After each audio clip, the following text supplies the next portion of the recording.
Imagina por un momento estar de pie en una cueva oscura hace 35.000 años. La única luz proviene de una antorcha temblorosa que sostiene tu mano. A tu alrededor, las paredes de piedra esperan en silencio. Y entonces, alguien a tu lado pronuncia algo. No es un gruñido. No es un grito de advertencia. Es una palabra. Una palabra con significado, con estructura, con intención. Una palabra que puede nombrar lo invisible, describir lo ausente, conjurar lo que aún no existe. Ese momento, ese instante preciso en el que un sonido se convirtió en lenguaje, representa el nacimiento de lo que verdaderamente nos hace humanos. Porque somos la única especie en este planeta capaz de tejer narrativas complejas, de transmitir conocimientos abstractos, de construir realidades enteras con el poder de las palabras. Pero la pregunta que ha obsesionado a científicos, lingüistas, antropólogos y filósofos durante siglos permanece envuelta en el misterio. ¿Cuándo exactamente comenzamos a hablar? Esta no es una pregunta sencilla.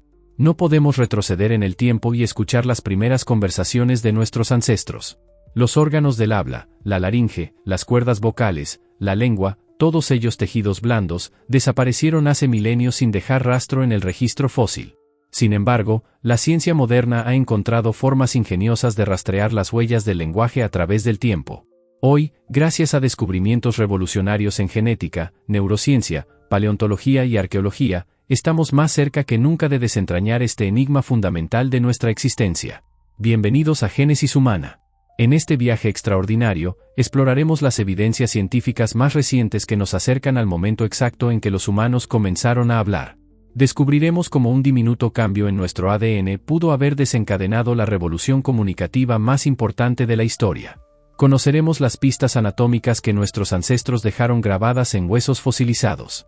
Y nos adentraremos en las profundidades de cavernas ancestrales donde el arte rupestre susurra secretos sobre mentes capaces de pensamiento simbólico y, por ende, de lenguaje complejo. Durante décadas, el estudio del origen del lenguaje fue considerado tan especulativo, tan lleno de conjeturas imposibles de verificar, que en 1866 la prestigiosa Sociedad Lingüística de París llegó a prohibir cualquier debate sobre el tema. Lo consideraban un problema irresoluble, una pérdida de tiempo académico. Sin embargo, la naturaleza humana es inquieta, curiosa, incapaz de aceptar misterios sin intentar desentrañarlos. El lenguaje nos define de manera absoluta. Cuando pensamos, lo hacemos en palabras. Cuando soñamos, construimos narrativas. Cuando amamos, necesitamos expresarlo. El lenguaje no es simplemente una herramienta de comunicación, es el fundamento mismo de nuestra cognición, de nuestra cultura, de nuestra capacidad para imaginar futuros y recordar pasados. Es lo que nos permite no solo existir en el presente, sino viajar mentalmente a través del tiempo y el espacio. Los animales se comunican. Los delfines emiten silbidos específicos. Los pájaros cantan melodías elaboradas. Los primates lanzan gritos de alarma ante depredadores. Pero ninguna de estas formas de comunicación se acerca siquiera remotamente a la complejidad del lenguaje humano. Nosotros no solo nombramos objetos presentes, podemos hablar de cosas que no existen, de conceptos abstractos como la justicia, la belleza, el tiempo. Podemos construir frases dentro de frases, crear significados infinitos con un conjunto finito de sonidos. Esta capacidad extraordinaria tuvo que surgir en algún momento de nuestra evolución. Pero, ¿cuándo? Aquí es donde comienza verdaderamente nuestro viaje detectivesco. El año 2001 marcó un hito fundamental en nuestra comprensión del lenguaje humano. Un equipo de genetistas del Centro Wellcome de Genética Humana de la Universidad de Oxford, liderado por Simon Fisher, hizo un descubrimiento que cambiaría para siempre nuestra perspectiva sobre los orígenes biológicos del habla. Todo comenzó con una familia británica, conocida en la literatura científica como la familia Ke. Durante generaciones, aproximadamente la mitad de los miembros de esta familia habían sufrido severos trastornos del lenguaje. No podían pronunciar correctamente las palabras. Tenían dificultades extremas para formar oraciones gramaticales. Su habla era confusa, incomprensible. Y lo más intrigante, esta condición se transmitía de padres a hijos con un patrón genético claro y predecible. Los científicos rastrearon el árbol genealógico de la familia Ke y encontraron algo extraordinario. Una mutación en un solo gen, ubicado en el cromosoma 7, era responsable de todos estos trastornos. Ese gen recibió el nombre de FOSP2, y su descubrimiento proporcionó la primera evidencia indiscutible de que el lenguaje tiene una base genética real y tangible. Pero el FOSP2 no es exactamente un gen del lenguaje, como algunos medios lo llamaron apresuradamente. La realidad es mucho más fascinante y compleja. El FOSP2 es un factor de transcripción, una proteína que actúa como un interruptor maestro, encendiendo y apagando hasta 100 genes diferentes durante el desarrollo embrionario. Muchos de estos genes están involucrados en la formación del sistema nervioso, en la organización de conexiones cerebrales, en el desarrollo de estructuras fundamentales para el habla. Imagina el FOSP2 como el director de una orquesta neurológica. No produce música por sí mismo, pero coordina a todos los músicos, asegurándose de que cada instrumento entre en el momento preciso. Sin un director competente, la sinfonía se convierte en caos. Sin un FOSP2 funcional, el lenguaje se desmorona. Pero aquí viene la parte verdaderamente emocionante. Los científicos compararon la versión humana del FOSP2 con la de nuestros parientes evolutivos más cercanos, los chimpancés. Descubrieron algo asombroso: desde que nuestros linajes se separaron hace aproximadamente 6 millones de años, se han producido dos mutaciones cruciales en nuestra versión del gen. Dos cambios minúsculos en la secuencia de aminoácidos que componen la proteína FOSP2. Dos cambios. Eso es todo. Y sin embargo, esos dos cambios pueden haber sido fundamentales para el surgimiento del lenguaje humano complejo. Los experimentos realizados posteriormente fueron reveladores. Cuando los científicos introdujeron la versión humana del FOSP2 en ratones mediante edición genética, observaron cambios notables en el comportamiento de estos animales. Los ratones humanizados desarrollaban dendritas más largas en sus neuronas, especialmente en regiones cerebrales relacionadas con la formación de hábitos y el aprendizaje. Sus vocalizaciones se modificaban. Y lo más importante, aprendían más rápido que los ratones normales. El FOSP2 humano parece facilitar un proceso cognitivo fundamental: la transición de acciones conscientes y deliberadas a comportamientos automáticos y fluidos. Piensa en cómo aprendiste a conducir. Al principio, cada movimiento requería concentración intensa. Girar el volante, cambiar de marcha, mirar los espejos. Pero con el tiempo, estas acciones se volvieron automáticas. Tu cerebro las transfirió de la memoria consciente a la memoria procedimental. El lenguaje funciona exactamente igual. Cuando somos niños, aprender a hablar requiere un esfuerzo cognitivo enorme. Pero eventualmente, las palabras fluyen sin pensamiento consciente. Hablamos mientras conducimos, mientras cocinamos, mientras pensamos en otras cosas. El FOSP2 parece ser crucial para esta transición, para convertir el esfuerzo consciente de producir sonidos en el habla fluida y automática que caracteriza la comunicación humana. Y aquí está la pregunta del millón: ¿cuándo aparecieron esas dos mutaciones cruciales en nuestro linaje? Los análisis genéticos sugieren que estas mutaciones se fijaron en las poblaciones humanas hace aproximadamente 200.000 a 300.000 años, justo en el periodo en que el Homo sapiens estaba emergiendo como especie en África. Esto coincide sorprendentemente con evidencias arqueológicas de comportamiento simbólico complejo, fabricación de herramientas sofisticadas, uso de pigmentos, posibles rituales funerarios. Pero la historia se complica aún más. En 2007, un equipo liderado por el legendario genetista Svante Paavo logró secuenciar fragmentos de ADN de neandertales. Y descubrieron algo completamente inesperado: los neandertales también poseían la versión moderna del FOSP2, idéntica a la nuestra. Este hallazgo cambió radicalmente nuestra comprensión de la evolución del lenguaje. Significaba que las dos mutaciones cruciales no aparecieron en el Homo sapiens, sino mucho antes, en un ancestro común que compartimos con los neandertales hace aproximadamente 500.000 a 600.000 años. Los neandertales heredaron ese gen modificado. Nosotros también. Lo que nos lleva a una pregunta aún más profunda: ¿podían hablar los neandertales? Durante más de un siglo, los neandertales fueron retratados como brutos primitivos, cavernícolas torpes, el primo tonto del Homo sapiens. Esta visión sesgada y profundamente incorrecta ha sido demolida sistemáticamente por décadas de investigación arqueológica y paleogenética. Los neandertales eran seres humanos complejos, inteligentes, con cerebros incluso ligeramente más grandes que los nuestros. Fabricaban herramientas sofisticadas, controlaban el fuego, cuidaban de sus enfermos y ancianos, enterraban a sus muertos con lo que parecen ser rituales funerarios. Y ahora sabemos que poseían la versión moderna del gen FOSP2. Pero, ¿era esto suficiente para el lenguaje articulado? Para responder esta pregunta, necesitamos examinar la anatomía del habla. El sonido del habla humana se produce mediante un sistema extraordinariamente complejo. El aire sale de nuestros pulmones, pasa por la laringe donde las cuerdas vocales vibran produciendo un zumbido básico, y luego ese sonido es modulado por la lengua, los labios, el paladar, creando la increíble variedad de fonemas que componen el lenguaje humano. La clave de todo este sistema es un diminuto hueso en forma de herradura llamado hioides. Este hueso único no está conectado a ningún otro hueso del esqueleto. Flota en la parte anterior del cuello, suspendido por ligamentos y músculos. El hioides sirve como punto de anclaje para la lengua y la laringe, siendo absolutamente crucial para la articulación del habla. En 1989, en el yacimiento arqueológico de Quevara, en Israel, se descubrió algo extraordinario. Entre los restos de un neandertal que había vivido hace aproximadamente 60.000 años, apareció un hueso hioides completo, perfectamente preservado. Este hallazgo era precioso porque el hioides, siendo tan pequeño y frágil, raramente sobrevive en el registro fósil. Los investigadores sometieron el hioides neandertal a análisis exhaustivos, incluyendo estudios mediante rayos X y tomografía computarizada. Los resultados fueron inequívocos. El hueso hioides del neandertal era prácticamente idéntico al de los humanos modernos en forma, tamaño y propiedades biomecánicas. Esto sugería fuertemente que los neandertales poseían la estructura anatómica necesaria para producir habla articulada. Pero algunos científicos mantuvieron el escepticismo. Argumentaron que el hioides por sí solo no era prueba suficiente. Señalaron que la posición de la laringe en los neandertales podría haber sido diferente a la nuestra, limitando su capacidad para producir la gama completa de sonidos vocálicos que caracterizan el lenguaje humano moderno. En los humanos modernos, la laringe está posicionada más abajo en la garganta que en otros primates. Este descenso de la laringe crea un espacio resonante más grande, permitiéndonos producir una variedad mucho más amplia de sonidos.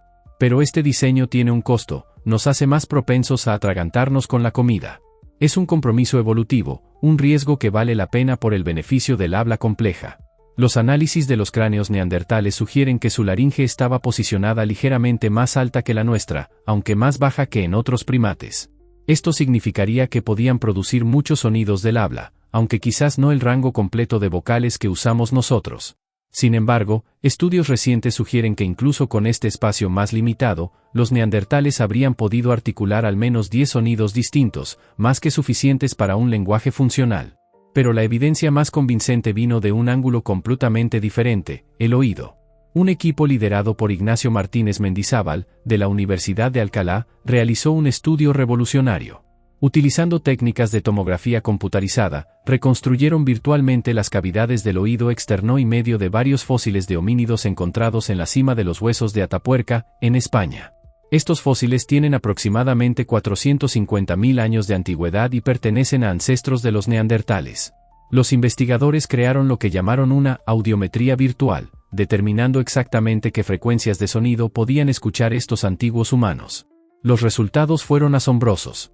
Estos preneandertales tenían una sensibilidad auditiva extraordinaria en el rango de 3 a 5 kHz, exactamente el rango de frecuencias asociado con la producción de consonantes en el lenguaje humano moderno. Piénsalo. ¿Por qué evolucionaría un oído tan finamente sintonizado para detectar precisamente las frecuencias del habla humana si no existiera el habla para escuchar? Es como encontrar un receptor de radio perfectamente calibrado antes de que se inventara la radio. La explicación más lógica es que estos antiguos humanos ya utilizaban alguna forma de comunicación vocal compleja. Estudios posteriores extendieron este análisis a los neandertales propiamente dichos, con resultados igualmente reveladores. Los neandertales compartían con nosotros lo que los investigadores llaman un oído de banda ancha, capaz de mantener una sensibilidad auditiva excelente a través de un amplio rango de frecuencias, incluidas las cruciales para el habla. Esto contrasta marcadamente con otros primates, cuya audición tiene un pico de sensibilidad en frecuencias más bajas y luego declina rápidamente. La conclusión parece inevitable. Los neandertales tenían el equipamiento genético necesario para el lenguaje. Tenían la anatomía vocal adecuada. Tenían oídos perfectamente adaptados para escuchar habla compleja. Y tenían cerebros grandes y complejos con regiones asociadas al procesamiento lingüístico bien desarrolladas. ¿Por qué no iban a hablar? Algunos investigadores argumentan que el lenguaje neandertal, aunque presente, podría haber sido menos complejo que el nuestro, con menos vocabulario o estructuras gramaticales más simples. Otros sostienen que las diferencias, si las había, eran mínimas. Lo que parece claro es que cuando los Homo sapiens salieron de África y se encontraron con los neandertales en Europa y Asia Occidental hace entre 40 y 60.000 años, no se encontraron con brutos en silencio, sino con otros humanos capaces de comunicación verbal. De hecho, sabemos que ambas especies hibridaron, dejando rastros de ADN neandertal en los genomas de todos los humanos modernos no africanos. Y para formar parejas estables, criar hijos juntos, probablemente necesitaban comunicarse de manera efectiva. Imagina ese primer encuentro. Un grupo de Homo sapiens explorando nuevas tierras, y de repente, voces. Palabras en un idioma desconocido, pero innegablemente palabras. Lenguaje. Quizás con acento diferente, con gramática distinta, pero lenguaje al fin y al cabo.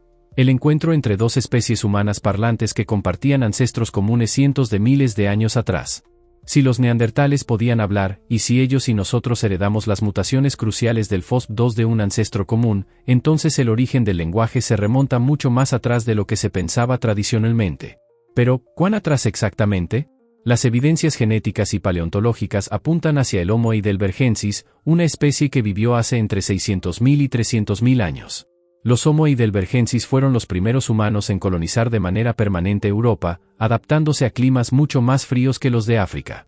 Tenían cerebros grandes, fabricaban herramientas complejas, y probablemente fueron los primeros en construir refugios elaborados.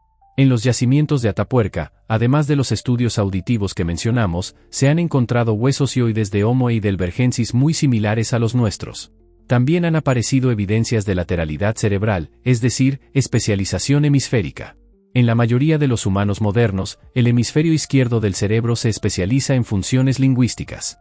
Los análisis de herramientas de piedra y marcas dentales en los fósiles de Atapuerca sugieren que esta lateralización ya estaba presente hace 500.000 de años. La lateralización cerebral es significativa porque está íntimamente relacionada con el lenguaje. El procesamiento lingüístico requiere circuitos neuronales especializados, y la evolución parece haber concentrado estas funciones en regiones específicas del cerebro. Si el Homo heidelbergensis ya mostraba esta especialización, la inferencia lógica es que poseía alguna forma de lenguaje. Pero aquí debemos ser cuidadosos con nuestras definiciones. Cuando hablamos del origen del lenguaje, ¿nos referimos al primer gruñido con significado? ¿A las primeras palabras? ¿O a lenguajes complejos con gramática elaborada, capaces de expresar conceptos abstractos? La mayoría de los investigadores contemporáneos creen que el lenguaje evolucionó gradualmente, a lo largo de millones de años, no como un evento repentino. Probablemente comenzó con vocalizaciones simples que comunicaban estados emocionales básicos, peligro, comida, apareamiento. Estas vocalizaciones existían también en nuestros ancestros primates. Con el tiempo, estas señales se volvieron más específicas, más deliberadas. Surgieron protolenguas, sistemas de comunicación más complejos que los llamados de los primates pero menos estructurados que los lenguajes humanos modernos. Un momento crucial en esta evolución pudo haber sido el desarrollo de la llamada intencionalidad compartida, la capacidad de entender que otros individuos tienen mentes con pensamientos y deseos propios, y la habilidad de coordinar acciones conjuntas hacia objetivos comunes. Esta capacidad es fundamental para el lenguaje, porque hablar requiere entender que tus palabras van a crear representaciones mentales específicas en la mente del oyente. Los chimpancés tienen una intencionalidad compartida limitada. Los humanos la tienen altamente desarrollada, permitiéndonos no solo comunicar información sino crear realidades compartidas, narrativas colectivas, culturas complejas. Esta capacidad cognitiva debió evolucionar en tándem con el lenguaje, cada una reforzando a la otra en un círculo virtuoso evolutivo. Algunos investigadores proponen que el lenguaje evolucionó inicialmente a partir de gestos manuales, no vocalizaciones. La teoría gestual del origen del lenguaje sugiere que nuestros ancestros primero desarrollaron sistemas complejos de comunicación mediante señales con las manos y el cuerpo, y solo posteriormente transfirieron estas capacidades al canal vocal. Hay evidencias interesantes que apoyan esta idea. Las regiones cerebrales que controlan los movimientos manuales finos están anatómicamente muy cerca de las regiones que procesan el lenguaje. Los bebés gestualizan antes de hablar. Y todos nosotros, cuando hablamos, instintivamente acompañamos nuestras palabras con gestos de las manos, incluso cuando hablamos por teléfono y nadie puede vernos. Sin embargo, la mayoría de los expertos actuales favorecen la idea de que los gestos y las vocalizaciones coevolucionaron, complementándose mutuamente. El lenguaje humano moderno es inherentemente multimodal. No solo usamos palabras, usamos tono de voz, expresiones faciales, posturas corporales. Todo esto forma parte de nuestra comunicación. Probablemente, nuestros ancestros también usaban todos estos canales simultáneamente, y el lenguaje emergió de esta rica combinación de señales.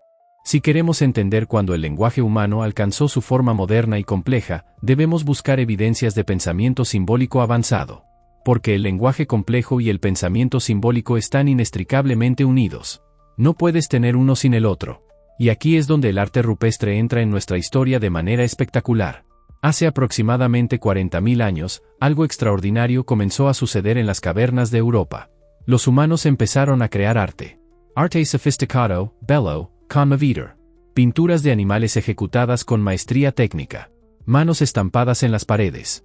Signos abstractos cuyo significado se ha perdido en el tiempo pero que claramente representaban conceptos compartidos. Las pinturas más antiguas que conocemos se encuentran en la cueva de Chauvet, en Francia, datadas hace aproximadamente 36.000 años. Son asombrosamente sofisticadas. Los artistas de Chauvet usaban técnicas de sombreado para dar volumen a las figuras. Creaban sensación de movimiento y profundidad. Comprendían la perspectiva. Estas no son las obras torpes de mentes primitivas, son creaciones de artistas consumados con habilidades cognitivas completamente modernas. Pero quizás el ejemplo más icónico del arte rupestre europeo se encuentra en España. En la cueva de Altamira, en Cantabria, los bisontes del techo de los polícromos representan una de las cumbres del genio humano prehistórico. Pintados hace aproximadamente 15.000 años, durante el período magdaleniense, estos bisontes son obras maestras absolutas. Los artistas aprovecharon los bultos y grietas naturales de la roca para dar tridimensionalidad a sus figuras. Usaron múltiples técnicas: grabado, dibujo con carbón, pintura con pigmentos minerales. Crearon efectos de luz y sombra que no volverían a verse en el arte occidental hasta el Renacimiento. Cuando estas pinturas fueron descubiertas en 1879 por Marcelino Sanz de Sautuola y su hija María, de 8 años, la comunidad científica se negó a aceptar su autenticidad. Era inconcebible que el hombre primitivo pudiera crear arte de tal calidad. Sautuola fue ridiculizado, acusado de fraude. Solo murió en 1888 sin ver reconocida la importancia de su descubrimiento. No fue hasta la década de 1890, cuando se encontraron pinturas similares en numerosas cuevas francesas, que la comunidad académica finalmente aceptó la realidad: nuestros ancestros paleolíticos eran artistas extraordinarios. Pero, ¿qué nos dice este arte sobre el lenguaje? Muchísimo. Crear arte requiere planificación. Requiere abstracción. Requiere la capacidad de imaginar algo que no existe y luego materializarlo. Para pintar un bisonte en una pared, primero debes tener el concepto de bisonte en tu mente, separado de cualquier bisonte real. Debes entender que la imagen que creas va a representar el animal para otros observadores. Debes tener alguna razón, algún significado, alguna función para tu creación. Y aquí está el punto crucial: todo esto requiere lenguaje. Necesitas palabras para conceptos abstractos. Necesitas lenguaje para planificar: vamos a pintar en esta cueva. Necesitas lenguaje para enseñar las técnicas artísticas a la próxima generación: mezcla este pigmento con grasa. Necesitas lenguaje para explicar el significado ritual o simbólico de las pinturas. Más aún, el arte rupestre no existe aislado. En los mismos yacimientos donde encontramos pinturas, encontramos evidencias de música, flautas de hueso, adornos personales, collares de dientes y conchas, entierros elaborados con ajuares funerarios. Todo esto forma parte de lo que los arqueólogos llaman la revolución del Paleolítico Superior, una explosión de innovación cultural que comenzó hace aproximadamente 40 a 50.000 años. Esta revolución no fue probablemente el momento en que surgió el lenguaje. Más bien, fue el momento en que las capacidades lingüísticas plenamente modernas permitieron una aceleración exponencial de la innovación cultural. Una vez que tienes lenguaje complejo, puedes transmitir conocimientos complejos. Las innovaciones técnicas se acumulan generación tras generación en lugar de perderse. Las tradiciones culturales se vuelven más elaboradas. Las sociedades se organizan de formas más sofisticadas.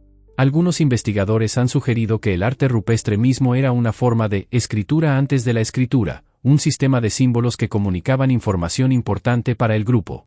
Los signos abstractos que aparecen en muchas cuevas, a menudo estandarizados a través de grandes distancias geográficas, podrían haber funcionado como marcadores de identidad grupal, mapas territoriales o incluso calendarios lunares. Entonces, después de todo este viaje a través de genes, huesos, cavernas pintadas y teorías científicas, ¿cuándo exactamente comenzaron los humanos a hablar? La respuesta honesta es: depende de cómo definamos hablar. Si hablamos de vocalizaciones con significado, probablemente nuestros ancestros simiescos ya las usaban hace millones de años. Los chimpancés tienen diferentes llamadas de alarma para diferentes tipos de depredadores. Esto es comunicación básica con contenido semántico. Si hablamos de protolenguas, sistemas de comunicación más complejos que las llamadas de primates pero sin gramática compleja, estas probablemente emergieron con las primeras especies del género Homo hace 2 a 2,5 millones de años. El Homo habilis y el Homo erectus necesitaban coordinar la fabricación de herramientas y las estrategias de caza, tareas que se beneficiarían enormemente de alguna forma de comunicación simbólica. Si hablamos de lenguajes con estructura gramatical básica, capaces de expresar conceptos temporales y causales. Las evidencias anatómicas y genéticas apuntan al Homo heidelbergensis hace entre 600.000 y 300.000 años. Los estudios auditivos de Atapuerca son particularmente reveladores en este sentido. Si hablamos de lenguajes plenamente modernos, con toda la complejidad sintáctica, el vocabulario extenso y la capacidad de expresión abstracta que caracteriza a los idiomas humanos contemporáneos, entonces probablemente debemos situar esto entre 150.000 y 100.000 años atrás, coincidiendo con la emergencia del Homo sapiens anatómicamente moderno y las primeras evidencias claras de pensamiento simbólico. Y finalmente, si hablamos del momento en que el lenguaje permitió la explosión cultural que vemos en el registro arqueológico, con arte, música, innovación tecnológica acelerada y sociedades complejas, entonces estamos hablando de hace aproximadamente 50 a 40.000 años. Pero probablemente la perspectiva más correcta es entender el lenguaje no como algo que surgió en un momento específico, sino como una capacidad que evolucionó gradualmente a lo largo de millones de años, con múltiples etapas, cada una construyendo sobre la anterior. Un estudio fascinante publicado en 2025 por investigadores del MIT y otras instituciones usó evidencias genómicas para abordar esta pregunta desde un ángulo diferente. Analizaron datos genéticos de poblaciones humanas modernas para determinar cuándo se produjeron las primeras divisiones geográficas de los Homo sapiens. Su razonamiento era elegante, dado que todas las poblaciones humanas modernas tienen lenguaje complejo, y dado que todas las lenguas del mundo están claramente relacionadas entre sí, la capacidad para el lenguaje moderno debe haber estado presente antes de que las poblaciones humanas comenzaran a dispersarse y separarse geográficamente. Sus análisis sugieren que la primera división poblacional significativa del Homo sapiens ocurrió hace aproximadamente 135.000 años. Esto significa que la capacidad para el lenguaje plenamente moderno debe haber estado presente al menos en ese momento, o probablemente antes.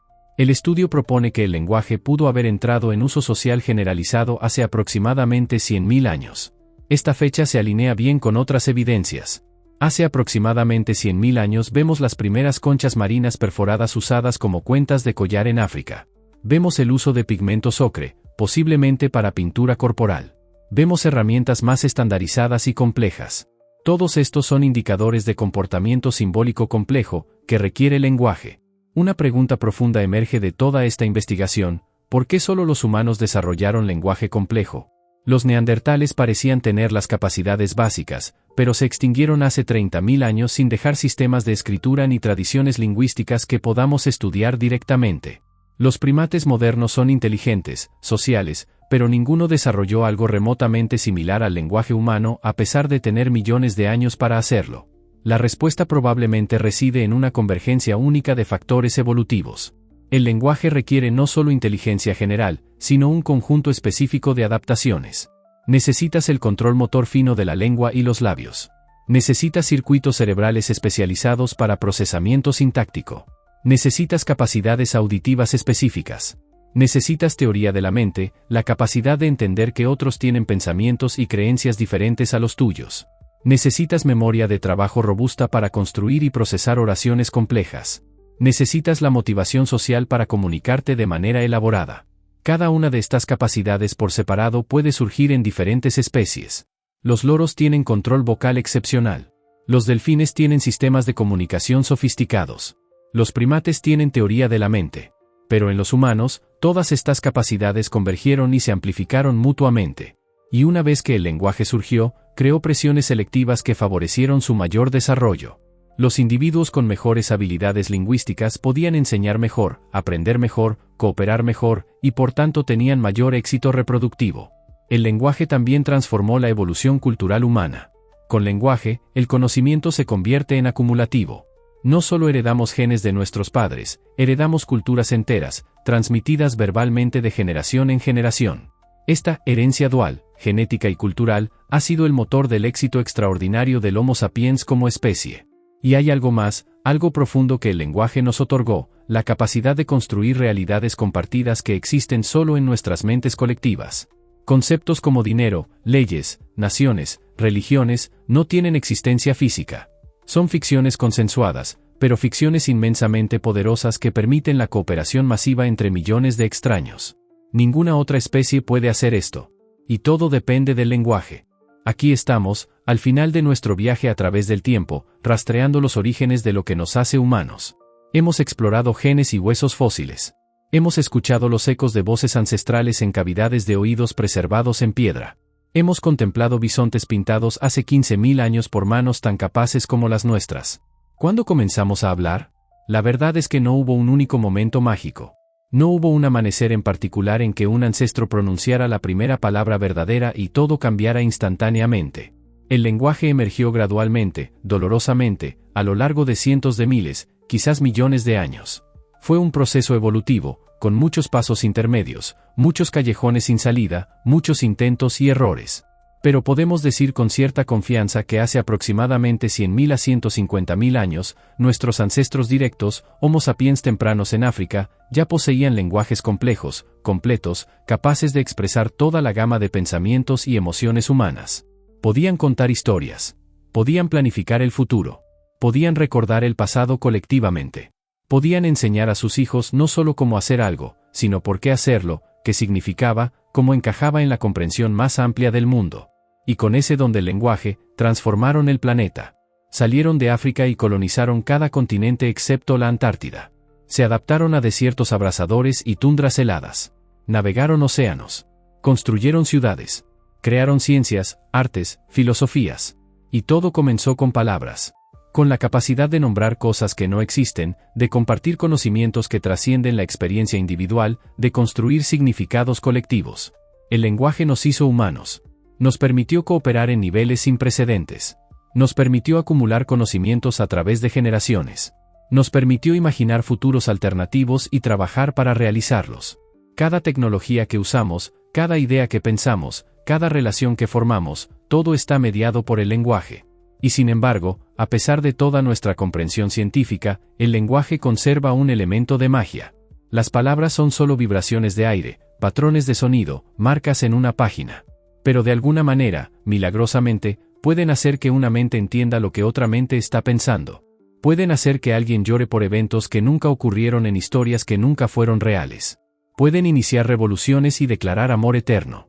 Cada vez que hablas, estás participando en un legado que se remonta a cientos de miles de años. Estás usando circuitos cerebrales moldeados por la evolución a lo largo de incontables generaciones. Estás empleando una tecnología de comunicación más poderosa que cualquier invención moderna, una tecnología que emergió gradualmente de gruñidos simiescos y que eventualmente nos permitió preguntarnos sobre nuestros propios orígenes. El momento exacto en que los humanos comenzaron a hablar puede permanecer envuelto en cierta incertidumbre. Pero lo que es absolutamente cierto es que ese momento, cuando finalmente llegó en toda su plenitud, fue el más importante en la historia de nuestra especie. Fue el momento en que nos convertimos en verdaderos humanos, en seres capaces de trascender el aquí y ahora, de crear mundos con palabras, de ser verdaderamente conscientes de nosotros mismos como seres en el tiempo. Y ahora, miles de generaciones después, seguimos hablando, seguimos contando historias, seguimos usando el don del lenguaje para intentar entendernos a nosotros mismos y nuestro lugar en el cosmos. Este video es parte de esa tradición infinita. Palabras transmitidas a través del tiempo y el espacio, tratando de iluminar uno de los misterios más profundos de nuestra existencia.